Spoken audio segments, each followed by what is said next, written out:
I used to wait for his calls. Every Sunday, same time. Same soft knock of his voice through the phone. "Hey, Dad. You alone?"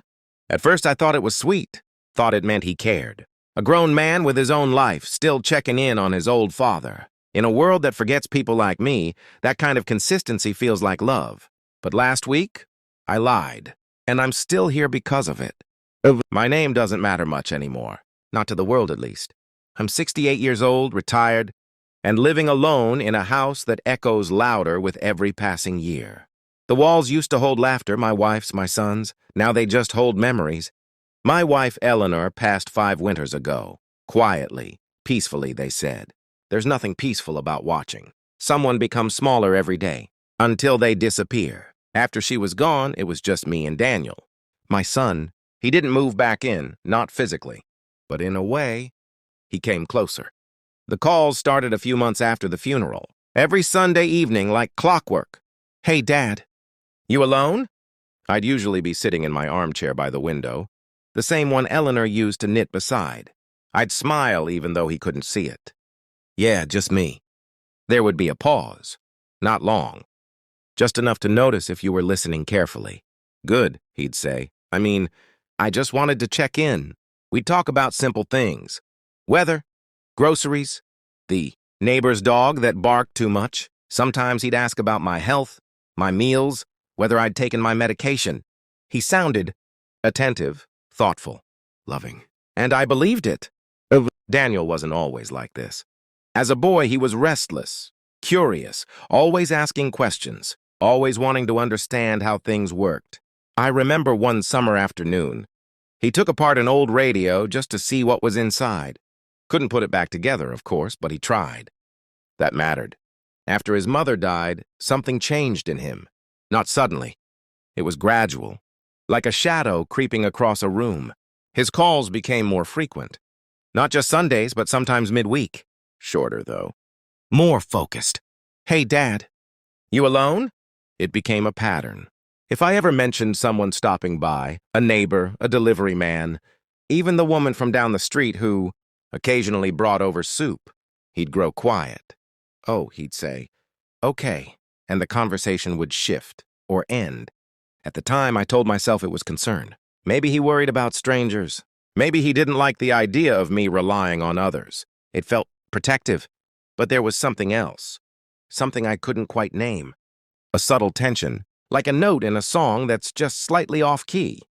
There was one night that stayed with me. It was raining heavily, the kind of rain that makes the whole world feel distant. Daniel called earlier than usual. "Hey, Dad. You alone?" "No," I said casually. "Mr. Harris came by earlier. Fixed the leaking pipe in the kitchen." Silence. Longer this time.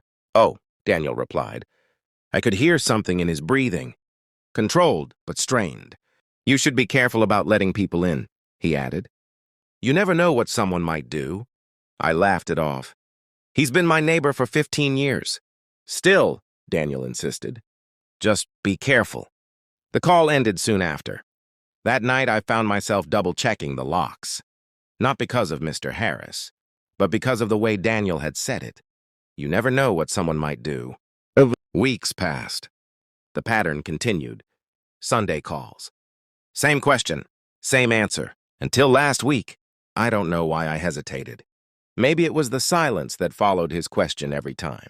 I mentioned someone else. Maybe it was the way his voice tightened, just for a second before smoothing out again. Or maybe it was something deeper, something instinctive. "Hey, Dad. You alone?" I looked around the house.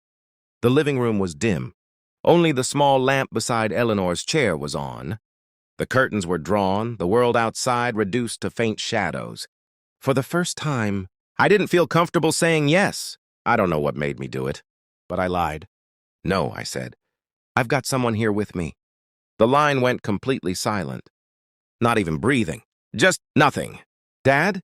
Daniel's voice returned, but it sounded different, tighter, sharper. "Who's there?" I swallowed. "Just a friend. Came by to keep me company." Another pause. Longer than any before. "Oh," he said finally. No follow-up questions. No polite conversation. No checking in about my health or the weather. "Okay," he added. That's good. And then he hung up, just like that. I sat there for a long time staring at the phone. Something wasn't right. I'd lied before in my life. Small things, harmless things. But this felt different. It felt like I had stepped onto a path I didn't understand. That night I couldn't sleep. Every sound in the house felt amplified. The creak of the floorboards, the hum of the refrigerator, the soft tapping of branches against the window. At one point I thought I heard something outside. Not loud, just a shift. Like gravel being pressed under weight. I held my breath and listened. Nothing. Eventually, I told myself it was just my imagination. Old houses make noises. Wind plays tricks. Still, I didn't turn off the lights. The next morning, I found something strange. The back gate. It was slightly open. Now, I always close that gate. Always. It's an old habit. Eleanor insisted on, keep things tidy, she used to say. But there it was. Just a few inches ajar. I stepped outside slowly, my heart beating louder than it should. The yard looked normal, the same worn patches of grass, the same leaning fence, nothing disturbed. Except the gravel path leading to the back door. There were marks, faint, almost unnoticeable unless you were looking for them. But I was. They looked like footprints. Too, told myself it could be anything. A stray animal, the postman cutting through, even my own tracks from the day before. But something didn't sit right. Something felt intentional. That evening, Sunday came again. Right on time, my phone rang. I stared at it for a long moment before answering. Hey, Dad. His voice was calm. Too calm. You alone? I felt my throat tighten. My eyes drifted toward the back door, toward the faint outline of the yard beyond it, toward the place where I had seen those marks. I remembered the silence from the last call. The way he had hung up, the open gate, the footprints, and for the second time in my life, I made a choice that didn't feel natural. No, I said slowly. I'm not alone. This time, the silence on the other end didn't feel empty. It felt heavy, like something was waiting inside it. Good, Daniel said. But this time, it didn't sound like relief. It sounded like disappointment. And just before the call ended, I heard something else. Not through the phone, but from inside my house. A soft, deliberate creak from the hallway behind me. I wasn't alone, and I suddenly realized I never had been. I didn't turn around immediately. That's the strange thing about fear. It doesn't always make you react. Sometimes it freezes you in place. Like your body is trying to buy time your mind doesn't understand yet. The creak came again. Soft, slow, deliberate. Not the kind of sound an old house makes on its own. This had weight behind it. I was still holding the phone. Daniel hadn't hung up. Dad, he said. I could hear it now. Not just calmness, but anticipation.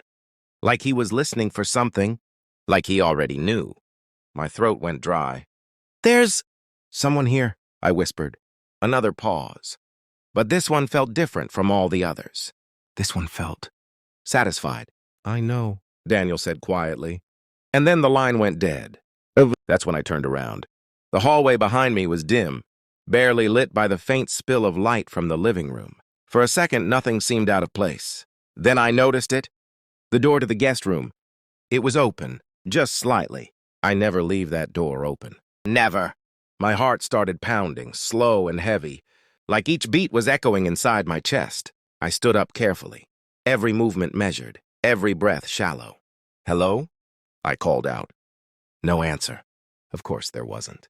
I took a step forward. The floor creaked under my weight. Another step. The door shifted slightly, as if reacting to the movement of air, or something behind it. I stopped just a few feet away, and then I said something I didn't expect to say. Daniel told you I'd be alone, didn't he? Silence. But not empty silence. The kind that listens. The kind that thinks. And then, the door opened wider. He didn't rush out. He didn't speak. He just stood there, a man I didn't recognize, middle-aged maybe, ordinary in a way that made it worse. No mask, no urgency. Just presence, like he belonged there. We stared at each other. You weren't supposed to be here, he said finally. His voice was flat. Not angry, not nervous, just factual. I let out a slow breath. I live here. He tilted his head slightly, studying me. That's not what I was told. Of course it wasn't. The realization settled into me like a weight I couldn't push away anymore. All those calls, all those questions. Are you alone? Not concern, not love. Confirmation. Daniel sent you, I said. The man didn't answer directly, but he didn't deny it either. He said Sundays were best, the man replied instead. Predictable, quiet. My chest tightened. Predictable, quiet. Alone, except last week I wasn't, not in the way Daniel expected. And tonight, I had lied again. That lie had disrupted something planned, something rehearsed, something that now stood uncertain in my hallway. I think you should leave, I said, my voice steadier than I felt. The man looked at me for a long moment. Then he glanced toward the front of the house, toward the exit, then back at me. You weren't meant to see me, he said. I didn't plan to, I replied. Another silence, but this one shifted. Something changed in the air between us. Not danger, not exactly. More like recalculation. You should talk to your son, he said finally. There was something almost human in the way he said it. Not sympathy, not quite, but something close. Then, without another word, he turned, walked down the hallway, and left, just like that. The back door opened, closed, and I was alone again. I didn't move for a long time. I just stood there staring at the empty hallway, listening to the echo of what had just happened. It didn't feel real, not yet, but the quiet that followed, that felt real. He was gone. But the truth he left behind stayed. I didn't call the police. Maybe I should have. But what would I say? That my son had been calling me every Sunday to check if I was alone. So he could send someone into my house? Even saying it in my own head sounded unreal. No, this wasn't something I wanted to explain to strangers. This was something I needed to understand. The next day I called Daniel. He didn't answer. I tried again. Nothing. By the third attempt, my hands were shaking. By the fourth, I already knew he wasn't going to pick up. Not now, not after what happened. Days passed. No calls, no messages, no Sunday check-in. The silence that once comforted me now felt intentional, like a door that had been quietly closed. I spent those days thinking, replaying every conversation, every pause, every shift in his voice, and slowly, painfully, it all came together. The concern, the questions, the timing. It wasn't about me. It was about certainty, control, making sure the house was empty, making sure no one would interrupt, making sure nothing would go wrong, except something did. I lied, and that lie saved me. This Sunday, the phone didn't ring. For the first time in years, it didn't ring. I sat in my chair by the window, just like always. The house was quiet, but it felt different now. Not empty, aware. Like it finally understood, something it had been trying to tell me all along. I looked at the phone, waited, but nothing came. I don't know where Daniel is now. I don't know if he'll ever call again. And I don't know if I want him to. Because the truth is, the son I used to wait for every Sunday, the one I believed cared about me, he doesn't exist anymore. Maybe he hasn't for a long time. Maybe I just didn't want to see it. But I see it now. Clearly, painfully, completely. And sometimes late at night when the house is quiet again, I think about that question. The one he asked me every single week. Are you alone? I used to think it meant I wasn't forgotten. Now I understand what it really meant. He was hoping I was. And the only reason I'm still here is because for once, I wasn't.